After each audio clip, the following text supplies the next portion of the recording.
महाराष्ट्र की सियासत और बल्कि महाराष्ट्र की नहीं देश की सियासत में भी मुद्दा गूंज रहा है नागपुर हिंसा का। इस पर केंद्रित हो गई आजकल की बयानबाजी। औरंगजेब से लेकर नागपुर के दंगाइयों पर जबरदस्त बहस छिड़ी हुई है। पुलिस और सुरक्षा एजेंसियों ने सभी उपद्रवियों के खिलाफ जांच तेज कर दी है, तो सियासत में बयानबाजी भी उसी रफ्तार से तेज हो गई है। इस पर हम बातचीत करेंगे, लेकिन उससे पहले छोटी सी रिपोर्ट देखिए।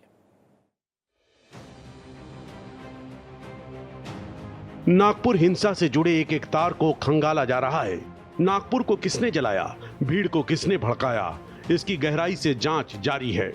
संवेदनशील इलाकों में चप्पे चप्पे पर पुलिस फोर्स तैनात है। नागपुर हिंसा मामले में अब एनआईए की एंट्री हो गई है। एनआईए के अधिकारियों ने छत्रपति संभाजी नगर में औरंगजेब की कब्र का दौरा किया। वहां के पुलिस अधिकारियों से मुलाकात कर शुरुआती जानकारी जुटाई। देखिए, जब इस तरह की सिचुएशन होती है उस पर एलिगेशंस होते हैं और इसमें ये होता है कि जो वहाँ पे हाजिर थे, हम ये सब चीज़ें जो है हमारे सोशल मीडिया, जैसे मैंने पहले भी बताया, जहाँ पे भी हमें फ़ोटोग्राफ्स उपलब्ध हैं उसके आधार पे हम लोग कार्रवाई कर रहे हैं। और ये अगर कोई इनोसेंट है तो वो उसमें पता चलेगा ना कि उसका क्या रोल था। हमारे अधिकारी ने देखा, हमारे कर्मचारी ने देखा, वीडियो में आया, कुछ ऑडियो में आया, साइबर जो हमारे पुलिस स्टेशन है उसमें हुआ। तो ये इतना कॉम्प्लेक्स है, मैं इमीडिएटली बता नहीं पाऊँगा इसमें कि किसके क्या एलिगेशंस है। हम जो कार्रवाई कर रहे हैं बिल्कुल निष्पक्ष कर रहे हैं। दरअसल मास्टरमाइंड फहीम खान की गिरफ्तारी के बाद नए नए एंगल सामने आ रहे हैं। हिंसा के लिंक बांग्लादेश और पाकिस्तान से भी जुड़ रहे हैं। इसके अलावा सीसीटीवी के जरिए लगातार दंगाइयों की पहचान की जा रही है। ये पुलिस पर हमला करना, पेट्रोल बम फेंकना, पत्थर फेंकना, हथियार से हमला करना, पुलिस के ऊपर हमला करना, फायर ब्रिगेड के ऊपर हमला करना, ये सोची समझी साजिश है। और इसीलिए जो सोची समझी साजिश से कानून व्यवस्था बिगाड़ने की कोशिश करेगा, कानून जो भी हाथ में लेगा उसको बख्शा नहीं जाएगा। नागपुर हिंसा में अब तक 99 संदिग्धों को गिरफ्तार किया गया है। 17 आरोपियों को लोकल कोर्ट ने 22 मार्च तक पुलिस कस्टडी में भेजा है। साथ ही इस मुद्दे पर विपक्ष भी काफी हमलावर है। औरंगजेब वाला इशू जो उठाया भारतीय जनता पार्टी के लोगों ने, वो उठ नहीं पा रहा। औरंगजेब कब्र से उठा ही नहीं। कोशिश बहुत औरंगजेब को कब्र से बाहर निकालने, लेकिन वो सफल नहीं और उल्टा औरंगजेब उनके ऊपर उलट गया। नागपुर हिंसा को लेकर सियासत प्रचंड है, तो पुलिस और सुरक्षा एजेंसियों की जांच भी युद्ध स्तर पर चल रही है। नागपुर से अभिषेक पांडे की रिपोर्ट, भारत एक्सप्रेस। आइए इस पर बातचीत करते हैं। बड़ा ही गंभीर मसला रहा है वैसे तो नागपुर की ये पूरी हिंसा, लेकिन इस हिंसा के साथ साथ में हम ये भी देख रहे हैं कि इसकी साजिश के तार जो हैं वो कितने गहरे जुड़े हुए हैं और ये बड़ी चिंता को बढ़ाता है। बात नागपुर की नहीं है, संभल में भी हमने ऐसे ही हालात देखे थे, इससे बुरे हालात देखे थे। कई जगहों पर ऐसे हालात बनते हैं, तो बड़ा सवाल तो ये खड़ा होता है, क्यों बन रहे हैं ऐसे हालात, कौन बना रहा है, कौन है इसके पीछे, क्या मकसद है। इन सारी चीज़ों को आज समझने का प्रयास करेंगे। साजिद रशीदी साहब इस्लामिक स्कॉलर मेरे साथ होंगे, AK जैन साहब पूर्व DGP उत्तर प्रदेश हमारे साथ जुड़ेंगे, अजय पाठक जी प्रवक्ता और वरिष्ठ नेता हैं भारतीय जनता पार्टी के, वो मेरे साथ जुड़ गए हैं। अजय जी, आपका स्वागत है। अजय जी, अभी मैं आपसे तो पहले यही जानना चाहूँगा कि क्या अपडेट आपको मिले हैं। हम देख रहे हैं कि इस पूरे मामले में जांच पड़ताल आगे बढ़ रही है, पुलिस के आला अधिकारियों ने अपनी बात को रखा है, लेकिन फिर भी सवाल बरकरार है, किसने किया, क्यों किया, क्या जानकारियां हैं आपके पास? देखिए, अभी तो जैसा आपने अभी सुनाया, रविंद्र सिंघल जी का बयान टीवी पे आप के यहाँ चल रहा है। तो स्थिति तो आज शुक्रवार था, सब सामान्य है, सब चीजें ठीक है। मेरे ख्याल से कर्फ्यू भी धीरे धीरे समाप्त किया जा रहा है, स्थितियां सामान्य है। लेकिन ये एक जगह का मामला नहीं है, ये मानसिकता नागपुर की नहीं है, ये मानसिकता धीरे धीरे पूरे देश में बनती जा रही है। इसके पीछे कौन लोग हैं, कौन ऐसे लोग हैं जो इनको इस तरह की ट्रेनिंग देते हैं, कौन ऐसे लोग हैं जो ये संस्कार इनके अंदर पैदा करते हैं, कौन ऐसे लोग हैं जो इनको हर चीज मुहैया कराते हैं, कोर्ट से लेकर के बाहर निकलने तक की हर चीजें इनको मुहैया कराते हैं। आज ये टीवी पे बैठ करके चिकनी चुपड़ी बातें करेंगे, लेकिन कल ये उन्हीं को वो सारी चीजें मुहैया कराएंगे जो एक एंटी नेशन को नहीं करानी चाहिए, वो सब चीजें करेंगे। इसमें कोई इनका, आप देख लीजिए। अभी कांग्रेस के आपका नेता इशारा का क्या, बयान आया। जैसे साजिद रशीदी साहब मेरे साथ जुड़े हुए हैं, तो आपका इशारा क्या मुस्लिम स्कॉलर्स की तरफ है, किन की तरफ है? आप किन के ऊपर ये आरोप लगा रहे हैं जो आपने लगाया अभी? जो लोग आतंकवादियों को उड़ाने के लिए रात को 12 बजे कोर्ट खुलवा देते हैं, जो लोग अयोध्या के एक्यूज को, जो अयोध्या में बम कांड करते हैं, उनको कोर्ट में एफिडेविट देते हैं कि इनको निकाल दिया जाए बाहर, और कोर्ट के फटकार के बाद उनको सजा होती है, उन्हीं लोगों को जिनको लोग छोड़ने। तो ये मानसिकता हमारे देश में क्यों पनपती जा रही है? क्यों हाँ, एंटी इसमें नेशन से लोग होते जा रहे हैं? एक बात क्यों से तो मैं अपनी- एग्री करता हूँ, ये थोड़ा चिंता का, जिसको आप मानसिकता कह रहे हैं ना, ये थोड़ा एक टेंशन देता है, सभी को देता है। साजिद रशीदी साहब, ये कितनी बड़ी चिंता आपको लगती है? ये जो युवा निकले हैं, कुछ नाबालिग बच्चे भी हैं जिनके हाथ में हम देख रहे हैं तोड़ फोड़ कर रहे हैं, जो, और खैर पॉलिटिकल बयानबाजी तो होती रहेगी, लेकिन मुझे बताएं कि आप लोग के कितने कंसर्न हैं इसको लेकर, और आपकी समझ क्या कहती, कौन कर रहा है ये सब? ये महाशय कौन थे अभी जिनको मैं सुन रहा था, मैं समझ नहीं पाया। अजय पाठक जी हैं, बीजेपी प्रवक्ता हैं। इन्हीं से पूछिए ना कि ये लोग कहाँ से आते हैं, हमें क्या पता।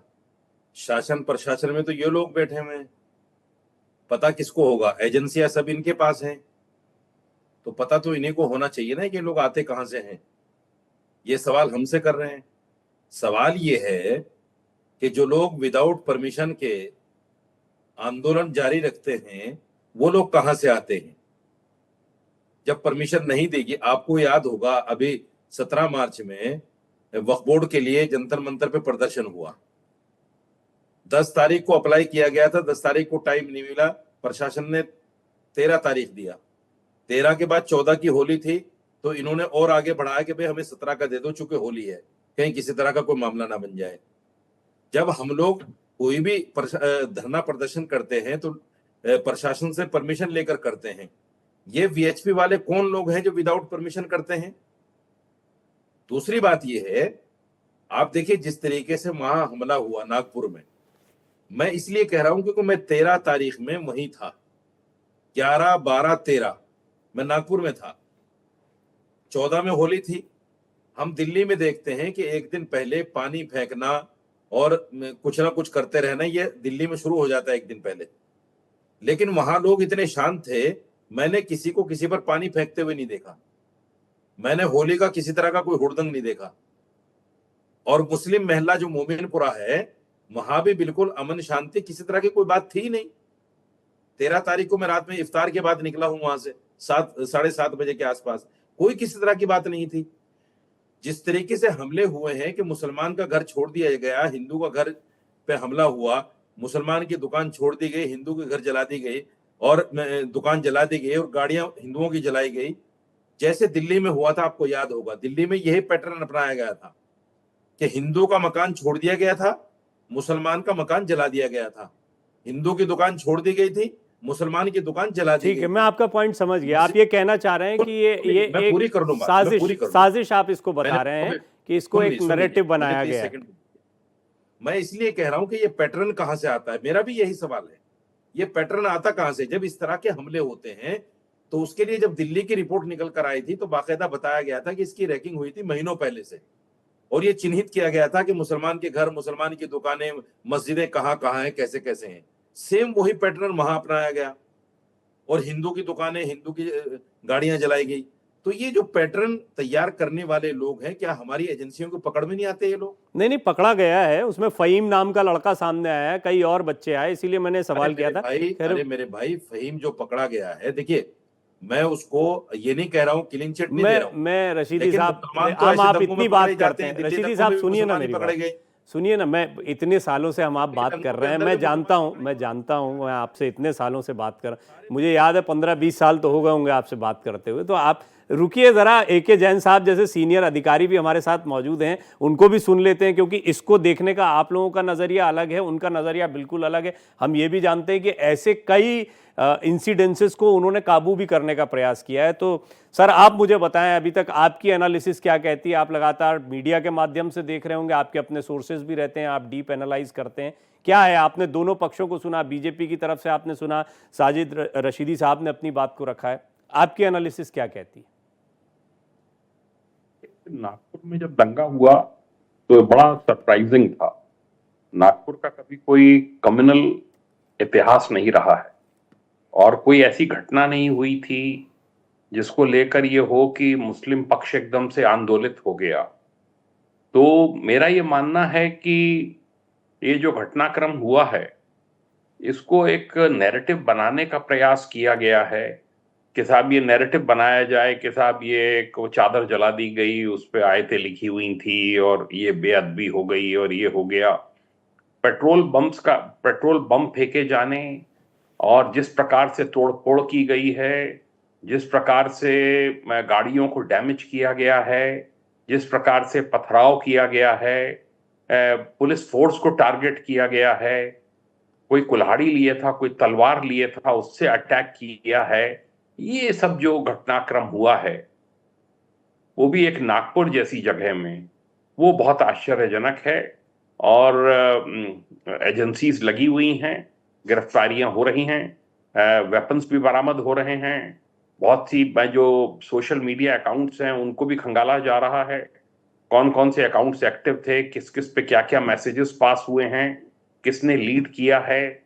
ये एक बहुत ही डेंजरस फिनोमेना है जो कि नागपुर में देखने को मिला है और इसके ऊपर कड़ी कार्रवाई होनी चाहिए, ऐसी कार्रवाई होनी चाहिए जिससे कि आगे इस प्रकार की घटना ना हो।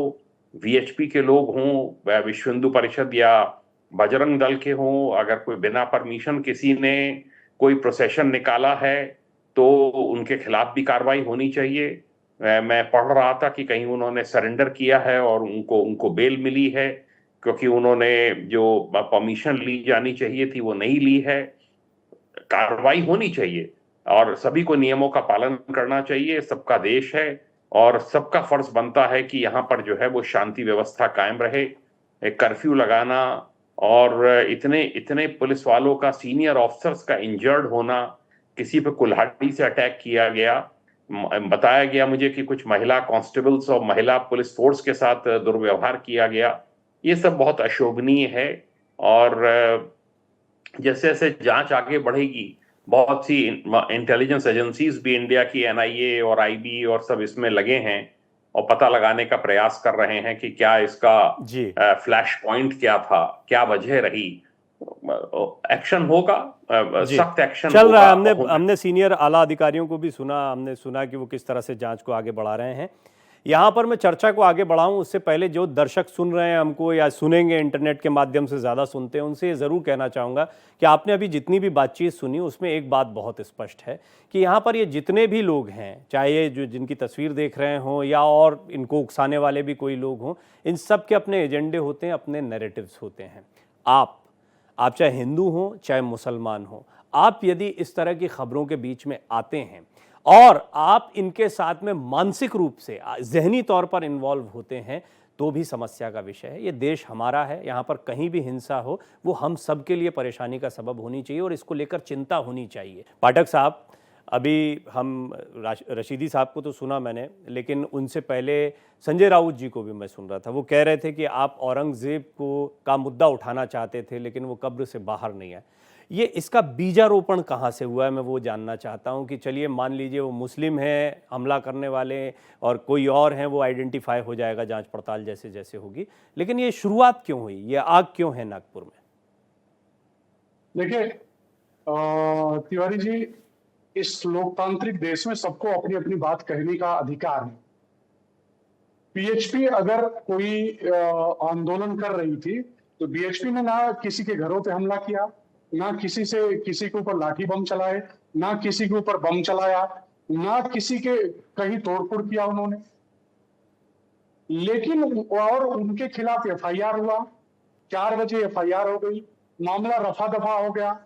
उसके 2 घंटे के बाद ऐसा क्या हुआ कि सब लोग अपने अपने घरों में, कौन सी मानसिकता है कि अपने घरों से जब बाहर आप निकलेंगे तो पेट्रोल बम लेके निकलेंगे, तलवारें लेकर के निकलेंगे, डंडे लेकर के निकलेंगे, घरों में से ईंट लेकर के निकलेंगे।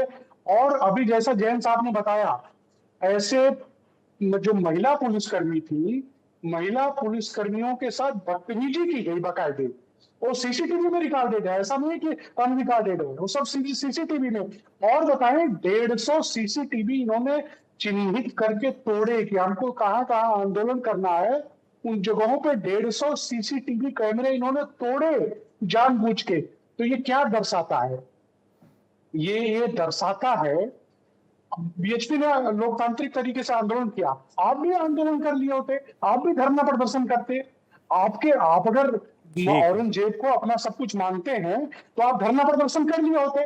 लेकिन ये कौन सी मानसिकता है कि आप घरों से पेट्रोल बम लेके निकलेंगे, लोगों के ऊपर हमला करेंगे और चिन्हित करके हमला करेंगे। रशीदी साहब, विरोध ठीक है, लेकिन हिंसक विरोध क्यों होता है? और मैं ऐसा समझ पा रहा हूं कैसी कौन सी मानसिकता है। जब अजय पाठक जी कहते हैं तो ये कह रहे हैं कि मुस्लिम युवा या मुस्लिम लोग जब निकल रहे हैं तो इस तरह से हिंसा कर रहे हैं या हिंसक विरोध, जैसा उन्होंने कहा, जो मुझे समझ में आया। जी, अब मेरी बात सुनिए। देखिए, मैं हिंसा का विरोध नहीं करता, हिंसा का समर्थन नहीं करता। जिसने भी हिंसा की है उसके खिलाफ कड़ी से कड़ी कार्रवाई होनी चाहिए। आपके मुंह से सही बात निकल गई, आप अभी बोले ना, आप सही बात निकल गई, उसको सुधारिए। ठीक है, मत पकड़िए उस बात को। अजय जी ठीक है। अब तो अंतर्यामी है, आपको तो आपकी जबान नहीं फिसलती कभी, आप तो अंतर्यामी। कोई बात नहीं रशीदी साहब, बात पूरी बोलिए। देखिए, मैं ये कहता हूं, संविधान के कौन से पन्ने में लिखा है कि जो मुस्लिम शासक थे पहले, उनके खिलाफ प्रदर्शन करके आप उनकी कब्रों को यहां से उखाड़ दो? मुझे बताइए, मेरा संविधान ये कहता है कि अगर देश में कोई आतंकवादी भी है और उसको हमारी न्यायपालिका सजा दे दे, फांसी दे दे, उसके बाद भी उसको कहा जाता है कि जिस भी धर्म का ये है उसी की धर्म के हिसाब से इसका अंतिम संस्कार होना चाहिए, उसका क्रियाक्रम होना चाहिए। ऐसा तो नहीं कहा जाता कि इसकी लाश को जो है दरिया में फेंक दो, चील कौवों को दे दो, बांग्लादेश पहुंचा दो या पाकिस्तान ऐसा तो नहीं कहा जाता। जब आतंकवादी के साथ भी मेरा कानून ये कहता है, मेरा संविधान ये कहता है कि इसका उसके धर्म के हिसाब से अंतिम संस्कार करो, तो आप कौन से कानून के हिसाब से औरंगजेब की कब्र खोदने के लिए कार सेवा लेकर चल रहे हैं भाई? कौन सा संविधान बताता है आपको? कौन सा संविधान कहता है कि आप आंदोलन करो उसके लिए बिना अनुमति के? क्या आप आतंकवादी नहीं है जो संविधान के खिलाफ काम कर रहे हैं, जो कानून के खिलाफ काम कर रहे हैं? आपके खिलाफ तो देशद्रोही का कानून लगना चाहिए और आपके खिलाफ इस तरह के कड़े कानून लगने चाहिए, प्रतिबंध होना चाहिए बीएचपी को बाकायदा। मुझे अभी एक पॉइंट समझ में आया रशीदी साहब, क्या क्योंकि आप नागपुर में थे भी, आपने खुद भी बताया, तो क्या आपको ऐसा लग रहा था कि कोई कार सेवा होने जा रही है वहां पर? ये क्योंकि इस तरह की कोई बात अभी तक सामने नहीं आई। देखिए, मैं फिर कहता हूं, बयानात इनके शुरू से चल रहे थे, वीएचपी के लोग बराबर बयान दे रहे थे कि अगर प्रशासन ने हमारी मांग को नहीं माना तो हम कार सेवा करेंगे और हम खुद जाकर ठीक है, वो तो खैर बयानों की बात है, बयान बहुत से आते हैं। लेकिन पाठक जी, अगर आप इस पे कुछ काउंटर कहना चाहें तो आप अपनी बात को कहें, फिर मैं जैन साहब के पास जाऊंगा। आप एक चीज बताइए, इनकी मानसिकता अपने आप समझ सुनता हूँ रशीदी साहब, सुनता हूँ, मैंने आपकी बात सुनी। ये लोग किस मानसिकता से ग्रसित हैं? ठीक है पाठक जी रुक जाइए, अब चर्चा को हम थोड़ा समझने के। रशीदी साहब, आप कुछ कहना चाह रहे थे, मुझसे आप कुछ कह रहे थे, आप कह दीजिए। मैं ये कह रहा हूँ एंकर महोदय, आपने भी देखिए जो हेडिंग लगाई है, नागपुर के सपोले। हमारे देश का संविधान, हमारे देश का कानून ये कहता है कि जब तक कोई आदमी कोर्ट से मुजरिम साबित ना हो जाए उसको आप मुजरिम नहीं कह सकते। शक की बुनियाद पर जिन लोगों को पकड़ा गया है, अगर इन पर कोर्ट जो है बाकायदा ये कह देगा कि हाँ ये मुजरिम है, तो फिर आप उनको सपोले लिखिए, नहीं इसीलिए तो हमने सपोले लिखा, आतंकवादी लिखिए, कुछ भी लिखिए। ठीक है, वो तो शब्द हम आस्तीन का सांप कहते हैं, नफरत फैलेगी। हम आस्तीन का सांप, एक आप कहावत जानते हैं, हम आस्तीन का सांप कहते हैं। आस्तीन का सांप कहने से कोई कोर्ट का मुजरिम नहीं हो जाता कोई। खैर, शब्दों का चयन है, वो ठीक है आपकी बात, जिसका मैंने आपको जिक्र भी किया, शख्स का नाम भी बता दिया। मैं बार बार नहीं कोट करना चाहता हूं कि वो किस जगह पर जा रही। बाकी जांच पड़ताल में और नाम सामने आएंगे, उसके बाद बातें स्पष्ट हो पाएंगी। लेकिन जैन साहब, आपने इन दोनों पक्षों को सुना भी है, अभी आपने अपनी शुरुआती बात को रखा था। मैं आपसे जानना ये चाहता हूँ, संभल पहले, संभल के बाद में अभी हम देख रहे हैं नागपुर, ये कुछ ऐसी चिंता को बढ़ाते हैं कि किस तरह का एक माहौल बन रहा है, और आपको क्या लगता है इसका कंट्रोल्ड वे क्या हो सकता है इसको मैनेज करने का? आप क्योंकि पुलिस विभाग में इतने आला पद पर रहे हैं, ऐसी कई सिचुएशंस आपने देखी हैं, तो क्या ये चिंताजनक है या आपको लगता है हैंडल हो जाएंगे? ऐसी सिचुएशंस बनती रहती हैं। जो भी जनप्रतिनिधि हैं, जो भी रिलीजियस लीडर्स हैं, पॉलिटिशियंस हैं, उनको जो है अपनी जबान पर काबू रखना चाहिए, क्योंकि इसमें पिसता है एडमिनिस्ट्रेशन, इसमें पिसती है पुलिस। उनको ब्रंट फेस करना पड़ता है, उनके ऊपर पथराव होता है, उनके ऊपर अटैक होता है। ये हिंदू वर्सेस मुस्लिम नहीं हुआ, ये मुस्लिम वर्सेस पुलिस हुआ। यही इलाहाबाद में देखने को मिला, यही कानपुर में देखने को मिला, कई जगह देखने को मिला। हिंदू मुस्लिम नहीं हो पाया, मुस्लिम वर्सेस पुलिस हुआ। तो मेरा ये मानना है कि जो भी हैं, अबू आजमी बयान दे रहे हैं औरंगजेब के पक्ष में, कोई बयान दे रहा है औरंगजेब के खिलाफ। औरंगजेब तो 318 साल हो गए उसको दफन हुए। तो ये विषय कौन उठा रहा है, क्यों जानबूझ के इन सबको रेकअप किया जा रहा है? ये तो खोदने की बात, कब्र खोद देंगे, ये कर देंगे, ये तो बहुत से लोग कहते रहते हैं। वहां पर तो 80 से 90 लोगों का डिप्लॉयमेंट है पुलिस का और पीआरडी का और होम गार्ड्स का और स्टेट आर्म्ड पुलिस का। वहां कोई नहीं जा सकता, वहां सब सख्ती कर दी गई है। पर जिस प्रकार की घटना नागपुर में हुई है, ये मेरा ये मानना है, इसको स्टडी किया है मैंने काफी, ये पूरी प्लानिंग के साथ किया गया है और एक ट्रायल ऑफ स्ट्रेंथ के लिए किया गया है, जो कि कतई उचित नहीं है। और जो भी इसके पीछे हैं, वो पुलिस कमिश्नर वहां के और लोग देख रहे होंगे। जो भी इसके पीछे एलिमेंट्स हैं, उनको जो है वो देशद्रोह के आरोप में, उनको मैं आपके जो नेशनल सिक्योरिटी एक्ट के तहत कार्रवाई होनी चाहिए। मैं रशीदी साहब की बात से सहमत नहीं हूं। उनका कहना है कि जब तक मुजरिम साबित ना हो जाए, मुजरिम तो वो 15 साल बाद भी साबित हो सकता है ना हो। ये तो केसेस हमारे यहाँ इतनी पेंडेंसी है, 5.5 करोड़ से ऊपर केसेस की पेंडेंसी है। हम इन्वेस्टिगेशन जो करते हैं, चाहे कोई मर्डरर हो, चाहे कोई रेपिस्ट हो, चाहे कोई डेकॉइट हो, रॉबर हो, गिरफ्तारी करते हैं, रिकवरी करते हैं, तो मान के चलते हैं कि ये मुल्जिम है और कोर्ट से भी साबित होगा। ये जो पकड़े जा रहे हैं, मैं समझता हूं कि इसमें कोई निर्दोष नहीं होगा। जिस तरीके से सीसीटीवी तोड़े गए, क्योंकि समय सीमित था, आपने लेकिन इंपॉर्टेंट बात कही और मुझे एक बहुत ही आपने एक बड़ा पॉइंट दिया है। रशीदी साहब, बहुत संक्षेप में आप कमेंट करें। ये हिंदू वर्सेस मुस्लिम, मुस्लिम वर्सेस हिंदू ना होकर मुस्लिम वर्सेस पुलिस हर जगह देखने को मिल रहा है। देखिए, हमारे यहाँ भी कुछ इस टाइप के लोग हैं जो 2 पैसे में बिक जाते हैं, मुनाफिक लोग जिसको हम कहते हैं।